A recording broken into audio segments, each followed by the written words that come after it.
આ પ્રવેશ દ્વાર પર કોઈ કોંગ્રેસના કાર્યકર્તા પકડવા ગયેલા ડ્રગ્સ? આ પકડવા માટે જે અધિકારીઓ જે જવાનો કામ કરી રહ્યા છે, ડ્રગ્સનો વિષય એ રાજનીતિનો વિષય નથી. આ વિષય સામે ગુજરાતના મુખ્યમંત્રી શ્રી ભૂપેન્દ્રભાઈ પટેલે ડ્રગ્સ સામે અભિયાન નહીં, જંગ છેડેલી છે.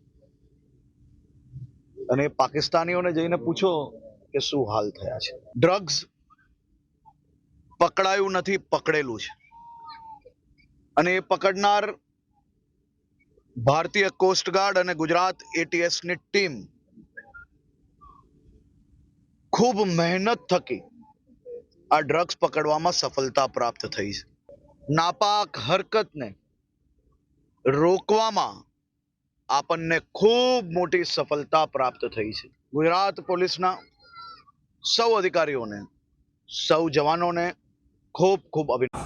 બે રોકટોક ચાલી રહ્યો છે અને ગુજરાતનો દરિયા કિનારો હોય કે જમીની હોય, ત્યાંથી મોટા પાયે પ્રવેશદ્વારની જેમ ડ્રગ્સનો હેરફેર થઈ રહી છે.